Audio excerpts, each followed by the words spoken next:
and do everything that man does. This power is my will to be and live in man.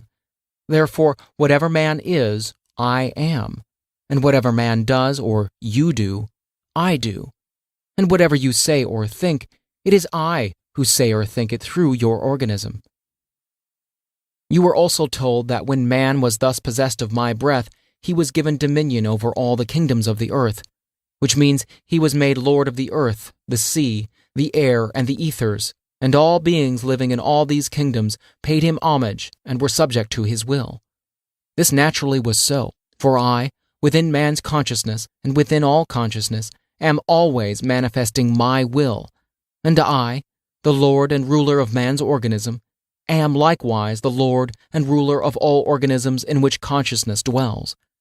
As all consciousness is my consciousness, and it dwells wherever there is life, and as there is no substance in which there is not life, then my consciousness must be in everything, in earth, water, air, and fire, and therefore must fill all space. In fact, it is space, or that which man calls space. Then my will, being the power latent in all consciousness, must reach everywhere. Therefore man's will, which is but a focalization of my will, must likewise reach everywhere. Hence the consciousness of all organisms, including his own, is subject to man's direction and control. All it needs is for him consciously to realize this, realize that I, the impersonal self within him, am constantly directing, controlling, and using the consciousness of all organisms every moment of every day of his life. I am doing this by and through his thinking. I am doing this with and through man's organism. Man thinks he thinks, but it is I, the real I of him, who thinks through his organism. Through this thinking and his spoken word, I accomplish all that man does and make man and his world all that they are. It makes no difference if man and his world are not what he supposes they are. They are just what I created them to be for my purpose. But if I do all the thinking, man does not and cannot think, I hear you say. Yes, here seems a mystery, but it will be revealed to you if you note carefully what follows. For I am going to teach you, man, how to think. Thinking and creating. I have said that man does not think, that it is I, within him, who do his thinking. I have also said man thinks he thinks. As this is an apparent contradiction, I must show you that man ordinarily does not think any more than he does anything else he supposes he does. For I within him do all that he does, but I necessarily do it through his organism, through his personality, his body, mind, and soul. I will point out how this can be.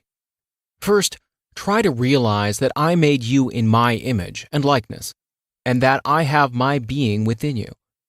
Even if you do not know this now and believe that I, God, am somewhere without, and that we are separated, try for the time being to imagine I am within you. Next, realize that which you do when you think is not real thinking, because it is not conscious thinking, for you are unconscious of me, the inspirer and director of every idea and thought that enters your mind. Next, realize because I am within you, and you are my image and likeness, and therefore possess all of my faculties, you have the power of thinking. But not being conscious that thinking is creating, and that it is one of my divine powers you are using, you have indeed all your life been thinking, but it has been misthinking, or what you would call error thinking. And this error thinking, this not knowing it is my power you have been thus misusing, has been separating you in consciousness farther and farther from me, but all the time fulfilling my purpose, which later on will be made manifest to you. The proof of this is, you think you are separated from me, that you are living in a material world, that your body of flesh engenders and harbors pleasure and pain, and that an evil influence, called the devil, is manifesting in the world, opposing my will. Yes, you think all these things are so. They are to you, for all things are to man's mortal consciousness what he thinks or believes they are. I have likewise caused them to appear to man to be what he thinks they are. This also is to suit my purpose, and to fulfill the law of creating. Let us see if this is not true. If you believe a thing is so, is not that thing really so to you? Is it not true that a thing seems real to you, like some sin or evil so-called, some sorrow, trouble, or worry, only because you are thinking or believing it so makes it such? Others might see that thing entirely differently and might think your view of it foolish. Might they not? If this is true, then your body, your personality, your character, your environment, your world are what they appear to be to you, because you have thought them into their present status. Therefore, you can change them by the same process if they do not please you. You can make them whatever you will by thinking them so. Can you not?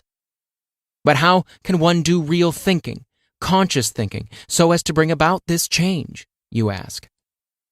First, know that I, your real self, purposely brought to your attention these things which now are displeasing and which cause you to think them as being what they now seem to be to you.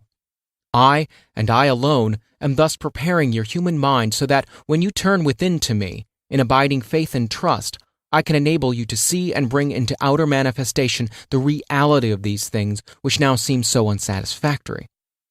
For I bring to you everything that, by its outer seeming, can attract or lure your human mind onward in its earthly search, in order to teach you of the illusoriness of all outer appearance of material things to the human mind, and of the fallibility of all human understanding, so that you will turn finally within, to me and my wisdom, as the one and only interpreter and guide.